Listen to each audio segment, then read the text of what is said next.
श्री शिवाय नमस्तुभ्यम। ओम नमः शिवाय। मैं हूं नेहा और आप सभी का स्वागत करती हूं अपने भक्ति चैनल पर। आज आप सभी सुनेंगे वैशाख पूर्णिमा की व्रत कथा। वैशाख पूर्णिमा को स्नान दान के लिए बहुत ही महत्वपूर्ण माना जाता है। वैशाख पूर्णिमा पर भगवान विष्णु की पूजा के साथ साथ भगवान शिव, माता पार्वती एवं चंद्रदेव की पूजा का विधान है। साथ ही इस दिन दान अवश्य करना चाहिए। इस साल वैशाख पूर्णिमा का व्रत 12 मई दिन सोमवार को रखा जाएगा। वैशाख पूर्णिमा का हिंदू धर्म में विशेष महत्व है। इस दिन पवित्र नदियों में स्नान और दान का विशेष रूप से महत्व है। पौराणिक मानता है कि वैशाख पूर्णिमा पर व्रत रखकर भगवान विष्णु की पूजा विधि विधान करने से रात्रि में चंद्रमा को अर्घ्य देने से मनोकामनाएं पूर्ण होती हैं। हिंदू पंचांग के अनुसार वैशाख पूर्णिमा की शुरुआत 11 मई की शाम 8:02 से शुरू होगी और इसका समापन 12 मई दिन सोमवार की रात्रि 11:26 पर होगी। इस तरह उदय तिथि के अनुसार वैशाख पूर्णिमा का व्रत 12 मई को रखा जाएगा।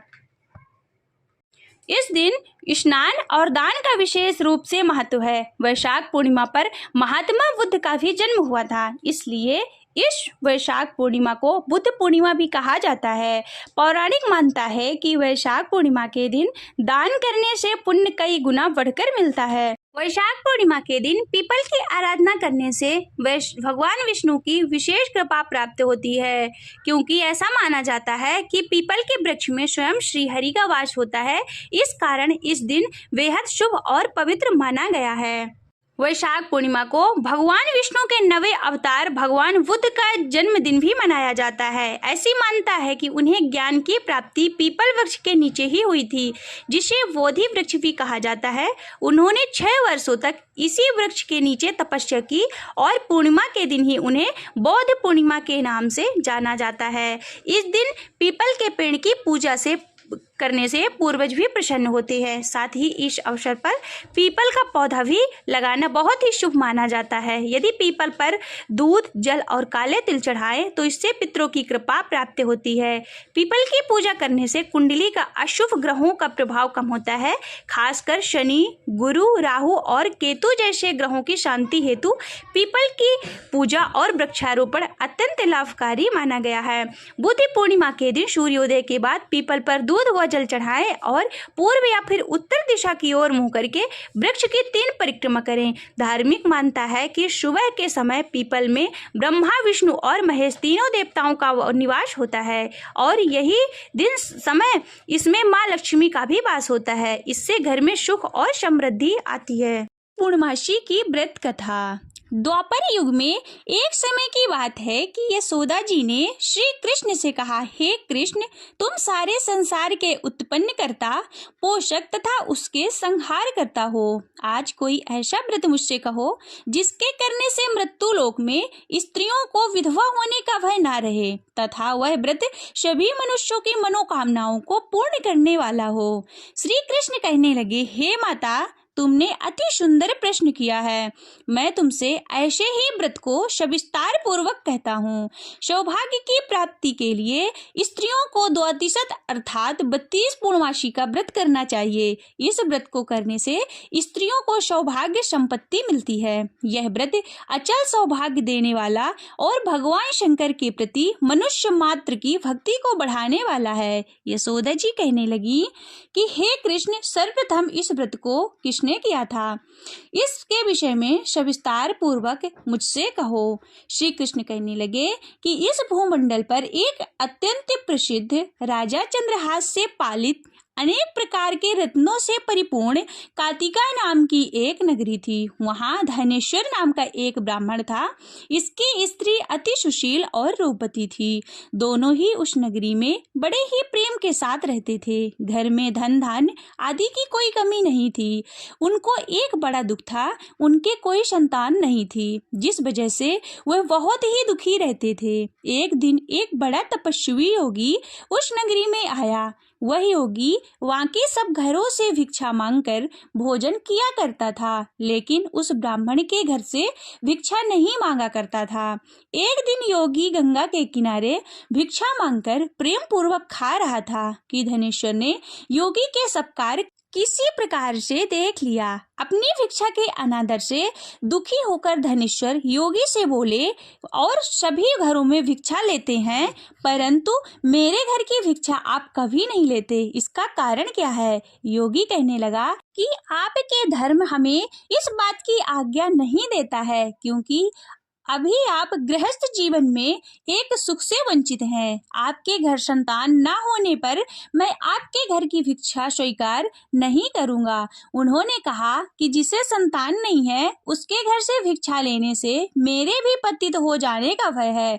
धनेश्वर यह सब बात सुनकर बहुत दुखी हुआ और हाथ जोड़कर योगी के पैरों पर गिर पड़ा तथा दुखी मन से कहने लगा कि आप मुझे संतान प्राप्ति का उपाय बताएं। आप सर्वज्ञ हैं, मुझ पर अवश्य ही कृपा कीजिए। धन की मेरे घर में कोई कमी नहीं है, लेकिन मैं संतान ना होने के कारण अत्यंत दुखी हूँ। आप मेरे इस कार्य का हरण कीजिए। यह सुनकर योगी कहने लगे, तुम चंडी की आराधना करो। घर पहुंचकर उन्होंने यह सब बातें अपनी पत्नी को बताई और खुद वन में चला गया। वन में पहुंचकर उसने चंडी की आराधना और उपवास किया। चंडी ने 16वें दिन उसके सपने में दर्शन दिया और कहा कि हे धनेश्वर, जा तेरे पुत्र होगा, लेकिन उसकी आयु सिर्फ 16 वर्ष होगी। 16 वर्ष की आयु में ही मृत्यु हो जाएगी। अगर तुम दोनों स्त्री पुरुष 32 पूर्णिमा का व्रत करोगे तो वह दीर्घायु हो जाएगा। जितने तुम्हारे समर्थ हो उतने आटे के दिए जलाकर शिव जी का पूजन करना, लेकिन पूर्णमासी 32 होनी चाहिए। सुबह होते ही तुम्हें इस स्थान के पास एक आम का वृक्ष दिखाई देगा। उस पर चढ़कर एक फल तोड़कर अपने घर चले जाना। अपनी स्त्री से इसके बारे में बताना। सुबह स्नान होने के बाद वह स्वच्छ होकर श्री शंकर जी का ध्यान करके उस फल को खा लेगी। तब शंकर भगवान की कृपा से उसको गर्व हो जाएगा। वह ब्राह्मण सुबह उठा तो उसे उस स्थान पर आम का एक वृक्ष दिखाई दिया और उससे फल तोड़ने के लिए चढ़ा, लेकिन वह पेड़ पर चढ़ नहीं पा रहा था। यह देखकर उसे बहुत ही चिंता हुई, किंतु उसने भगवान श्री गणेश की उपासना की और कहा कि हे दयानिधे, हे दया सिंधु, अपने भक्तों के विघ्नों का नाश करने वाले, उनके मंगल कार्य को करने वाले, दुष्टों का नाश करने वाले, रिद्धि सिद्धि को देने वाले, आप मुझे इतना बल दें कि मैं अपनी मनोकामना को पूरी कर सकूं। इसके बाद धनेश्वर पेड़ पर फल तोड़ने के लिए चढ़ गया और उसने देखा कि उस वृक्ष में एक आम के फल के अलावा और कोई फल नहीं लगे हुए थे। उसने सोचा कि वरदान से जो फल मिला है वह यही है। उसने तुरंत ही उस फल को तोड़कर अपनी पत्नी को लाकर दे दिया। उसकी पत्नी ने भी अपने पति के कहे के अनुसार इस फल को खा लिया और वह गर्भवती हो गई। देवी की कृपा से उसे बहुत ही सुंदर पुत्र पैदा हुआ। उसका नाम उन्होंने देवीदास रखा। माता पिता के हर्ष के और शोक के साथ वह बालक बढ़ने लगा। भगवान की कृपा से बालक बहुत ही सुंदर और सुशील था। विद्या पढ़ने में बहुत ही निपुण था। दुर्गा जी की कथा के अनुसार उसकी माता ने 32 पूर्णिमा का व्रत रखा। जैसे ही 16वां वर्ष लगा तो दोनों पति पत्नी बहुत ही दुखी हुए और उन्होंने सोचा कि कहीं उनके पुत्र की मृत्यु ना हो जाए। उन्होंने सोचा अगर यह घटना उनके सामने हो गई तो यह सब कैसे सहन कर पाएंगे। तभी उन्होंने देवीदास के मामा को बुलाया और 1 वर्ष के लिए देवीदास को काशी में पढ़ने के लिए भेज दिया। देवीदास अपने मामा के साथ एक घोड़े पर सवार होकर चल दिया। उसके मामा को भी यह बात पता नहीं थी। दोनों पति पत्नी ने 32 पूर्णिमा का व्रत पूरा किया। दूसरी तरफ मामा और भांजा दोनों रात गुजारने के लिए रास्ते में एक गांव में रुके। उस दिन उस गांव में एक ब्राह्मण की कन्या का विवाह होने वाला था। जिस धर्मशाला में वर और बारात के बाकी लोग रुके हुए थे, उसी धर्मशाला में देवीदास और उसके मामा ठहर गए। उधर कन्या का तेल आदि चढ़ने के बाद जब लग्न का समय आया तो वर की तबीयत खराब हो गई। वर के पिता ने अपने परिवार वालों से विचार विमर्श करके कहा कि देवीदास मेरे पुत्र के जैसा ही सुंदर है, क्यों ना मैं विवाह के सारे लग्न इसके साथ करा दूं और बाद में बाकी के सारे काम मेरे बेटे के साथ पूरे हो जाएंगे। ऐसा कहने के बाद वर के पिता देवीदास को मांगने के लिए उसके मामा के पास आए और उन्हें सारी बात बताई। मामा ने कहा कि जो कन्यादान में कुछ भी मिलेगा वह सब हमें दे दिया जाए तो मेरा भांजा इस बारात का दूल्हा बन जाएगा। वर के पिता की यह बात स्वीकार कर लेने पर उसने अपना भांजा वर बनाने के लिए भेज दिया। इसके बाद देवीदास का विवाह उस कन्या के साथ संपन्न हो गया। इसके बाद वह अपनी पत्नी के साथ भोजन न कर सका और मन में विचार करने लगा कि ना जाने ये किसकी पत्नी होगी। यह सोचकर उसकी आंखों में आंसू आ गए। तब वधू ने पूछा कि क्या बात है, आप इतने उदास क्यों हैं? तब उसने सारी बातें पत्नी को बता दी। तब कन्या कहने लगी कि यह ब्रह्मा विवाह के विपरीत कैसे हो सकता है? आप ही मेरे पति हैं और मैं ही आपकी पत्नी रहूंगी, किसी अन्य की कमी नहीं है। तभी देवीदास ने कहा, ऐसा मत करिए, क्योंकि मेरी आयु बहुत कम है, मेरे बाद आपकी क्या गति होगी? लेकिन उसकी पत्नी बहुत दृढ़ निश्चय वाली थी। उसने कहा, जो आपकी गति होगी वही मेरी गति होगी। हे स्वामी, आप उठिए और भोजन कीजिए। दोनों ने रात साथ में भोजन किया और शेष रात्रि सोते रहे। सुबह देवीदास ने अपनी पत्नी को 4 नगों से जड़ी हुई एक अंगूठी दी और एक रुमाल दिया और बोला कि हे प्रिय, इसे लो और संकेत समझकर स्थिर चित्त हो जाओ। मेरा मरण और जीवन जानने के लिए एक पुष्प वाटिका बना लो, उसमें सुगंधी वाली एक नवमल्लिका लगा लो, उसको प्रतिदिन जल से सींचा करो और आनंद के साथ खेलो कूदो और उत्सव मनाओ। जिस समय और जिस दिन मेरे प्राणांत हो जाएं तो ये फूल सूख जाएंगे और जब वे फिर हरे हो जाएं तो जान लेना कि मैं जीवित हूँ। यह समझाकर वह वहां से चला गया। इसके बाद जब वर और बाकी बाराती मंडप में आए तो कन्या ने उसे देखा और कहा कि यह मेरा पति नहीं है, मेरा पति वह है जिसके साथ रात्रि को मेरा विवाह हुआ है।